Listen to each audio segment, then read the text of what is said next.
আজকের দিনটা বেশ সুন্দর, মানে মনে হচ্ছে যেন হালকা করে ফ্যান চালিয়ে কাঁথা গায়ে দিয়ে শুয়ে থাকি। সকাল থেকে একটু মেঘলা মেঘলা করেছিল, তারপর মাঝে একটু বৃষ্টি হলো, একটু না ভালোই বৃষ্টি হয়েছে। আমাদের ছাদ তো ভিজে গেছে পুরো, তার মধ্যে রাস্তায় একটু কাদা কাদা হয়েছে, ভালো বৃষ্টি হয়েছে। আর তারপর এই এখন বিকেলবেলায়, মানে এখন ঘড়িতে 4টে মতো বাজে, তো তখন রোদ দেখা দিচ্ছে, হালকা হালকা রোদ দিয়েছে। জামা কাপড় কেচে ওপরে মেলে দিয়েছি, কিন্তু জলই যা ঝরেছে, শোকানোর মতন রোদ আজকে দেয়নি। কিন্তু এখন দেখছি হালকা রোদ দিচ্ছে, তবে এক্ষুনি চলে যাবে, কারণ এখন সূর্য যাওয়ার পালা, অস্ত যাওয়ার পালা। তো আজকে কোনো আমি তোমাদের সাথে ব্লগ ভিডিও শেয়ার করছি না, আজকে কিছু কথা তোমাদের সাথে শেয়ার করব, কারণ তোমরা আমাদের একটা পরিবার, সবসময় বলি আমি সেটা। আর সেই জায়গায় দাঁড়িয়ে আমি একটা পোস্ট করেছিলাম, সেই পোস্টে তোমরা অনেকে আমার সোনা পাপার জন্য প্রে করেছো, কি হয়েছে জিজ্ঞেস করেছো, সমস্তটাই। তো এবার এটাই আমি তোমাদের সাথে শেয়ার করব যে সত্যি ওর কি হয়েছিল। ও এখনও যে পুরোপুরি সুস্থ আমি সেটা তোমাদের বলবো না, তবে আগের থেকে অনেকটা বেটার আছে। তো এটাই আর কি। আর ইউটিউব, ফেসবুক, ইনস্টাগ্রাম, এত এত এত মানুষের কমেন্ট, সত্যি কথা বলতে আমি বুঝলাম যে না, কত মানুষ আমাদের ভালোবাসে বলো, কত মানুষ, যে এত মানুষের শুভ কামনা, এত মানুষের প্রে প্রার্থনা কোনোদিন বৃথা যায় না, তাই না? তো যাকগে, মেন পয়েন্টে আসা যাক। তো বলি তোমাদের, আমি তো কালকে ভিডিও দিইনি, পরশু দিনকে অ্যাকচুয়ালি প্রথম থেকে আমি তোমাদের ব্যাপারটা বলি। ছেলেকে এই 10 দিনের মধ্যে আমি 3বার ডাক্তার দেখালাম, যেটা আমি কোনো দিন করিনি, কোনো দিন না। ওকে আমি প্রতি মাসে চেক আপে নিয়ে যেতাম, নর্মাল চেক আপে যেতাম, ডাক্তারকে জাস্ট ভিজিট দিতাম, বাড়ি চলে আসতাম। আর ওর নর্মালি ওষুধ চলতো ভিটামিন ডি3 আর মাল্টিভিটামিন, ব্যাস এই দুটোই ওষুধ চলতো, তাছাড়া ওর কোনো ওষুধ চলতো না। তো এইবার আমি তোমাদের বলি যে আমি এই লাস্ট 10 দিনে 3বার ডাক্তার দেখিয়েছি। প্রথমে যখন গেছিলাম ওর ঠান্ডা লেগেছিল, আর ছেলের আমার এই 10 মাসের মধ্যে আমার ঠান্ডা জ্বর এইটা কি বলে কাকে বলে আমার ছেলে দেখেনি। তো সেই জায়গায় দাঁড়িয়ে হঠাৎ করেই যখন ঠান্ডাটা লাগলো, ভাবলাম না ডাক্তার দেখিয়ে নেওয়াটাই ভালো, ওয়েদার চেঞ্জ হচ্ছে, হতেই পারে। তো ডাক্তার দেখালাম, ঠিক 2 দিনের মধ্যে আমার ছেলের ঠান্ডা লাগা একদম কমে গেল, কাশি একদম কমে গেল। তো তারপর তো যে গলায় ওটা ঢুকলো, ওটার একটা সমস্যা হলো, তো সেটার জন্য ডাক্তারের কাছে নিয়ে গেছিলাম। কান্না করছিল যেহেতু, তো শুধু সেই দিনটাই ও একটুখানি ঘ্যান ঘ্যান করছিল, তো ডাক্তার ওষুধ দিয়েছিল, বলল যে প্রয়োজন হলে ওটা ব্যবহার করতে, মানে খাওয়াতে, আর নাহলে দরকার নেই। তো দেখলাম যে আমার 2বার ওষুধ খাইয়েছি, ছেলে আমার সুস্থ। এবার ঠিক তার 1 থেকে 2 দিন পরে হঠাৎ, মানে ঠান্ডা লাগাটা রয়েছে, আর একটা কথা বলি, সেই ঠান্ডা লাগা তো সেরে গেল, তারপরে হঠাৎ ওই যে ছেলে যেদিন গলায় ওটা ঢুকলো, তারপরে সাথে সাথে দেখি ওর আবার ঠান্ডা লাগাটা চলে আসলো হঠাৎ করেই। ঠান্ডা লাগাটা নাক দিয়ে পড়ছে, কাশি কন্টিনিউ চলছে, এটা সেদিনের রাত থেকে হঠাৎ করেই চলছে। তো তারপর এবার ডাক্তারকে ফোন করলাম, ডাক্তার বলল যে ঠান্ডা লাগার ওষুধটা তো রয়েছে, ওটা তুমি খাওয়াও, খাইয়ে দেখো। তো আচ্ছা যথারীতি খাওয়ালাম। কালকে দেখি, কাল না সরি পরশু দিনকে হঠাৎ করে বিকেলবেলায় ছেলের জ্বর, ঠান্ডা লাগাটা রয়েছে আর তার সাথে জ্বর।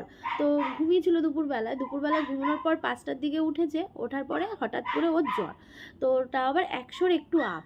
তো 100 উঠলেই জ্বর খাওয়াতে হয়, জ্বরের ওষুধটা খাওয়াতে হয়। তো আমার ঘরে সবসময় সমস্ত কিছুর ওষুধ থাকে, ইভেন আমি যদি সেই ওষুধটাকে ব্যবহারও করি 2-1বার, সেই ওষুধটাকে আর আমি নিই না, মানে চেঞ্জ করে আমি আবার নতুন ওষুধ রাখি আর কি, সেটাই বলছি, মানে ওই পুরনো ওষুধটাকে আমি খাওয়াই না, কারণ ডাক্তার বলে যে একবার সিল খুলে গেলে সেই ওষুধটা 2-1 মাসে আর খাওয়াতে নেই।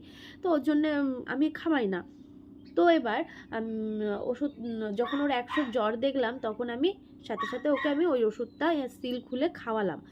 খাওয়ানোর পরে ছেলের ঠিক আধ ঘন্টার মধ্যে গাটা ঠান্ডা হতে শুরু করলো, মানে জ্বরটা নেমে গেল আর কি। নর্মাল ছেলে আমার ঘুরলো ফিরলো, সাইকেল নিয়ে আমরা ঘুরে আসলাম, সন্ধেবেলায় খাওয়া দাওয়া করে ও ঘুমোলো। ঘুমানোর পরে ঠিক রাত্রির 9টা-10টা থেকে জ্বর। এবার আবার জ্বর আসলো, তো ডাক্তারকে ফোন করা হলো, ডাক্তারবাবু বললো ঠিক আছে বিকেলের দিকে একবার খাইয়েছো তো, তো এখন জ্বর এসছে, এটা হয়তো ঠান্ডা গরমের থেকে হচ্ছে, তুমি একবার ওষুধটা খাইয়ে দাও। তো যথারীতি আমি ওষুধটা ওকে খাওয়ালাম। তো খাওয়ানোর পরে তারপর আর জ্বর কিছুতেই নামছে না, সেই জ্বর, মানে গা মোছাচ্ছি, মাথা মোছাচ্ছি, গা মোছাচ্ছি, রীতিমতো গা আগুনে পুড়ছে, মোছাচ্ছি, জ্বর থামছে না। আর ছেলে আমার স্নান করে গা মুছতে চায় না, এত ঘ্যান ঘ্যান করে, গা মুছতেই চায় না, মাথা মুছতে চায় না, এরকম। কিন্তু স্নান করতে ভালোবাসে, কিন্তু গা মুছতে চায় না। তো সেদিনকে বিশ্বাস করবে না, মাথাটা ঠিক ওর বাবার মাথায় এরকম মানে ঘাড়ে এরভাবে রেখে আমি যখন স্পঞ্জ করাচ্ছি গাটা, রীতিমতন ও স্পঞ্জটাকে নিচ্ছে। মানে ওর ভালো লাগছে। আমাদের জ্বর আসলে কীরম হয়, গাটা স্পঞ্জ করে দিলে ভালো লাগে, চোখে মুখে জলটা দিলে, ছিটা দিলে ভালো লাগে, ওরও তাই হচ্ছে। তো গেল, দেখি হালকা হচ্ছে জ্বরটা, আবার বাড়ছে। এবার জ্বরের ওষুধটা 4 থেকে 5 ঘন্টা বা 6 ঘন্টা না হয়ে গেলে তারপরে খাওয়াতে নেই। অত ঘন ঘন তো খাওয়ানো ঠিক না। এইবার ডাক্তারকে তখন ফোন করছি, ডাক্তার ফোন ধরছে না, যে কি করব এইরকম মোমেন্টে। আর ওকে আমি যে ডাক্তার দেখাই আর কি বাইরে, এবার ধরছে না। তো হঠাৎ করে দেখি, সেদিনকে ছেলে আবার পটি করেনি। আরেকটা কথা, সেদিন ছেলে আমার পটি করেনি, টয়লেটটাও একটু কম করেছে, আর পটি তো করেইনি। যেখানে অন্তত 2 বার, ছেলে 1 বার না হলেও 2 বার এরকম পটি করে, সে একদিনও 1 বারও করেনি সেদিনকে। এবার দেখি মাথাটা ফেলে দিচ্ছে, আর রীতিমতন ও জ্বরে চোখ মুখ, মানে জ্বর আসলে চোখ মুখের অবস্থা কেমন হয়, ক্লান্ত, নিস্তেজ হয়ে যাচ্ছে, ঠিক এমন হচ্ছে। তোমরা ভাবো রাত্রির 12টার সময় যদি একটা বাচ্চা ওই রকম হয়, একটা মা বাবার কেমন লাগে তোমরা জাস্ট ভাবো। আমি জানি তোমরা অনেকেই এরকম কোনো সিচুয়েশান কাটিয়েছো, যে বাচ্চার তো জ্বর আসতে পারেই, আমরা তো কোনোদিন কাটাইনি, সব কিছুই শুরু শুরু ব্যাপারটা। এবার ঠিক 12টা 12:30টার দিকে ও ওরকম করছে, আমরা ঘুমাইনি, ওকে ঘুম পাড়ানোর চেষ্টা করি, 9টার দিকে উঠলো, ওই যে জ্বরটা আসলো। এবার জ্বরটা আর কিছুতেই নামাতে পারছি না, জ্বরটা 12:30 বেজে যাচ্ছে। এইবার ছেলে পুরো কেমন করছে, মানে নিস্তেজ হয়ে যাচ্ছে। তখন সাথে সাথে আমি বললাম, না এইভাবে রাখলে চলবে না, ডাক্তারও ফোন ধরছে না, আমাদের স্থানীয় একটা হসপিটাল আছে, তো সেখানে নিয়ে যাওয়া হবে। তো টোটোকে ফোন করলাম, ফোন ধরলো না, বাইকে করেই যাব, কারণ টোটাল আবার কখন আসবে। এবার আমরা দুজন মিলে বেরিয়ে পড়লাম ছেলেকে নিয়ে আমাদের এই হসপিটালে গিয়ে। তো ওখানে আর একটা ব্যাপার কি বলবো আর কি, ও সেখানের কথাটা তোমাদের না বললেই নয়, বলি। মানে কি পরিস্থিতি, এই জায়গায় দাঁড়িয়ে কেমন লাগে ভাবো একটা মা বাবার, যে ডাক্তার বলছে, ডাক্তার একটা ওষুধ এরকম দিল, আর ডাক্তার তো ওর হাত ধরেও দেখলো না, স্ট্যাথোস্কোপ লাগিয়েও বুকে দেখলো না, মানে জাস্ট এরকম বসে বসে এরকম অর্ডার দিচ্ছে।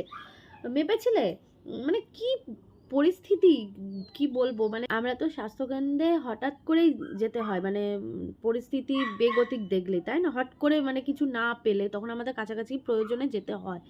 তো এবার কি হয়েছে, অত রাত্রিবেলা আমরা যখন গেছি, সেই জায়গায় দাঁড়িয়ে ডাক্তারবাবু যে ওকে দেখবে, একটা লেডি ডাক্তার ছিল, ওকে যে দেখবে স্ট্যাথোস্কোপ দিয়ে দেখবে, তেমন কিছুই না। তো দূরে বসে রয়েছে, বলছে যে চেক করেছিলে কত জ্বর ছিল, ও। আর তখন আবার আমার ছেলেকে নিয়ে যেতে যেতে দেখি জ্বর কমে গেছে। ভাবো তাহলে, মানে বাইরের হাওয়াটা গায়ে লেগেছে, ঘরে তো গরম, সেদিন প্রচণ্ড গরমও পড়েছিল, বাইরের হাওয়াটা গায়ে লেগেছে, এই জ্বরটা তখন নেমেছে, আর গাটা মানে ঠান্ডা ঠান্ডা। তখন বলছে যে মেপেছো? আমি বললাম বাড়ির থেকে তো মেপেছিলাম, কিন্তু এখন এসে দেখছি গা কিন্তু ঠান্ডা, আর আমি ওষুধ খাইছি তাও 1-1.5 ঘন্টা 2 ঘন্টা আগে, আর ওষুধ খেলে 8 ঘন্টার মধ্যে জ্বরটা নেমে যায়। তো নাম ছিল না বলে এই যে নিয়ে এসেছি, তার মধ্যে পটি করেনি, টয়লেট কম করেছে, আর শরীরটা ছেড়ে দিচ্ছে, এরকম এই পরিস্থিতিতে কি করব বলুন, ওই জন্যে আমরা নিয়ে এসেছি। বললো এখন মেপে দেখেছো? আমি বললাম যে না, এখন তো কেউ তো দেয়নি যে মাপবো, কেউ তো মাপবে ও জ্বরটা। তখন আমাকে দিল যে দেখো মেপে দেখো, তখন মাপলাম, তখন দেখলাম যে না, নর্মাল টেম্পারেচার রয়েছে, ঠিক আছে। তো বললো এই তো নর্মাল রয়েছে, তাহলে চলে যাও। আমি বলছি যে এরকম কাশছে, আর একটা কথা, কাশতে কাশতে ওয়াক তুলছে, ঠিক এরকম করে ওয়াক তুলছে, ও ওয়াক করতে পারছে না, মানে বমি করতে পারছে না, কিন্তু ওয়াক তুলছে। তো তখন এটাও বললাম যে এটা এরকমও করছে, জ্বরটা নয় কমলো, কিন্তু এটাও করছে। তখন না উনি একটা ওষুধ এরকম এখান থেকে নিয়ে এরকম দিল, বললো নাও এটা, নাও এটা 2.5 ml খাইয়ে দেবে। ঠিক আছে, ওটা নিয়ে এবার আমি ব্যাগে ঢোকাতে যাব, সেই মোমেন্টে ওয়ার্ড বয়রা থাকে না, তো সেই ওয়ার্ড বয় ছিল। অ্যাকচুয়ালি ব্যাপারটা হয়েছিল কি, অত রাত্রিবেলায় গেছি, ওনাদের ঘুমের হয়তো ডিস্টার্ব হয়েছে, তো তার জন্যে, কারণ ওয়ার্ড বয় ফোন করে ডাকলো ডাক্তারকে, ডাক্তার তারপরে আসলো, মানে কোথাও ছিল হসপিটালের ইয়ের মধ্যে, তারপরে আসলো। দিয়ে হয়তো ঘুমের ব্যাঘাত ঘটেছে, ওই জন্য ভালো লাগছিল না ওনার কথাবার্তা, এত রুডলি বলছিল কি বলবো। একটা বাচ্চা মানুষকে আমরা মানে একটা বাবা মার যখন নিয়ে যায় তখন অসহায় হিসেবেই কিন্তু সবাই ওই ডাক্তারের কাছেই নিয়ে যায়, যখন কিছু মানে কিছু না বুঝেই তখন নিয়ে যায় ডাক্তারের কাছে, যে না ডাক্তার তো ভগবান, উনি দেখবে। তো সে যাই হোক, সেই সময়টায় ওই ওয়ার্ড বয় বলছে কি যে এই ওষুধটা না, এই ওষুধটা দিতে হবে। তখন বললো ও হ্যাঁ হ্যাঁ এটা না, তখন ওটা রেখে দিয়ে এটা দিল এরকম। তখন আমরা দুজনের দিকে তাকিয়ে দেখছি যে কি ব্যাপার, উনি ডাক্তার ওষুধ দিচ্ছে আর ওয়ার্ড বয় বলে দিচ্ছে যে না এটা না এটা দিতে হবে। তো সেই জায়গায় দাঁড়িয়ে আমি ভাবলাম যে না আমি তো বাড়ি নিয়ে যাই। তারপর বাড়ি নিয়ে আসলাম, বাড়ি নিয়ে এসে দেখি ছেলে আর রাস্তা দিয়ে আস্তে আস্তে ঘুমিয়ে পড়ছে। তা আমি ভাবলাম হয়তো অনেক রাত হয়েছে ঘুমিয়ে পড়ছে, তা দেখলাম না ও ঘুম হলো, আবার ভোরবেলার দিকে উঠলো আর গাটা তখন আর জ্বর আসেনি। আর এই তো ব্যাপার, রাত্রি 12টার সময় ডাক্তারখানায় গেলাম। তা পরের দিনকে সকাল হতে না হতেই ডাক্তার ফোন করেছিল মিস কল দেখে। তখন ডাক্তার ফোন করে বলল যে কি হয়েছে, তখন আমরা বললাম এই এই এই এই ব্যাপার। তো উনি বললো ঠিক আছে আমি অমুক সময় মানে দুপুর 2টোর দিকে চেম্বারে বসবো, আপনি আসুন।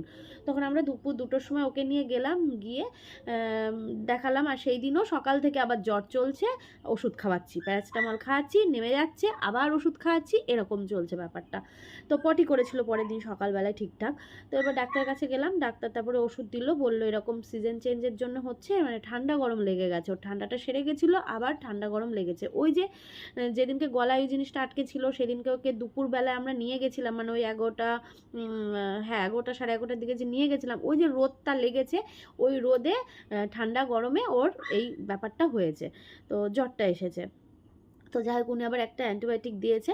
কালকে থেকে খাওয়ার পর থেকে ওর গাটা একটু ছ্যাঁক করছে, মানে কালকে থেকে খাওয়ার পরে আমাকে জ্বরের ওষুধটা খাওয়াতে হয়েছে, না হয়নি, কালকে থেকে জ্বরের ওষুধ খাওয়াতে হয়নি, অ্যান্টিবায়োটিক খাইছি, কিন্তু মানে গাটা ছ্যাঁক করছে, কিন্তু ঠান্ডা লেগে রয়েছে, ঘ্যান ঘ্যান করছে, এই একটা ব্যাপার। কিন্তু বিশ্বাস করবে না, পরশুদিন রাতটা আমাদের যে কি পরিস্থিতি গেছে, মানে প্রথম এরকম দেখলাম যে বাচ্চার কোনো শরীর খারাপ হলে যাই হোক না কেন, সে ছোট থেকে বড় সে যাই, আমি চাই মানে প্রতিটা বাচ্চা যেন সুস্থ থাকুক। একটা বাচ্চার যদি কিছু হয় যে বাড়িতে যে কেমন হয়, ভিডিও দেবো কি, সেই মোমেন্টে দাঁড়িয়ে না তখন আর মনে হয় না, ইচ্ছে হয় না যে ফোনটা তুলে ভিডিও করি যে দেখো আমার ছেলেটার শরীরটা খারাপ, ইচ্ছে করছিল না। এমন একটা পরিস্থিতি সেই সময়টাই ছিল। তো যাকগে, তোমরা জানতে চেয়েছিলে আমার ছেলের কি হয়েছিল, এই হচ্ছে ব্যাপার। তো জ্বরটা এখন আপাতত আসেনি, কিন্তু ঘ্যান ঘ্যান করছে, ওষুধ চলছে, ঠান্ডা লাগা কাশির ওষুধ চলছে, অ্যান্টিবায়োটিকটাও চলছে, কিন্তু গাটা ছ্যাঁক রয়েছে। ডাক্তারবাবু বললো এই কোর্সটা কমপ্লিট হোক, সেরে যাবে। তো দেখা যাক, 7 দিন না 6 দিনের ওষুধ দিয়েছে, তো দেখা যাক কি হয়। এখন আগের থেকে ভালো আছে, সেদিন রাতে বা সেদিনের যে পরিস্থিতিটা ছিল সেটার থেকে এখন অনেকটাই ভালো আছে। তবে ভাবো স্বাস্থ্যকেন্দ্রের কি পরিস্থিতি, হ্যাঁ, যে আমরা যখন বাচ্চাটাকে নিয়ে গেছি তাকে ধরে দেখা, তার স্ট্যাথোস্কোপ দিয়ে দেখা, কিচ্ছু না, ইভেন ওষুধটাও দিচ্ছে ওইভাবে। আমাদের তখন কেমন লাগে, উনি তখন অনেক ওষুধ লিখে দিয়েছে, বলছে কিনতে পারবে তো, আমরা বললাম হ্যাঁ কিনতে পারবো না কেন। আর আমাদের যে ফার্মেসি আছে আমরা চেনা জানা, আমাদের একটা দাদা আছে, উনার বাড়ির কাছেই ফার্মেসিটা, তো উনাকে ডেকেও আমরা ওই ফার্মেসি থেকে ওষুধ নিতে পারতাম, কিন্তু আমরা কিনিনি। কেন বলো তো? কারণ উনি ওই ঘুম চোখে একটা ওষুধ দিতে গিয়ে একটা ওষুধ দিয়ে ফেলছিল, তো কী লিখে দিয়েছে, ওই জন্য আমরা তাকে মানে ভরসা করতে পারিনি। তো যাকগে, তোমরা প্রে করো যেন ছেলেটা সুস্থ হয়ে যায়, আবার হেসে খেলে বেড়াক, এটাই চাই আমরা। আমারও ঠান্ডা লেগেছে, ওরও ঠান্ডা লেগেছে, ঘুম হচ্ছে না আজ কটা দিন ধরে। যাকগে, আজকে ছোট্ট ভিডিওটা তোমাদের সাথে শেয়ার করলাম, কেমন? আগামীকাল নতুন একটা ব্লগ পাবে, শুক্রবারের ব্লগটা আগামীকাল পাবে, কেমন? চলো টাটা।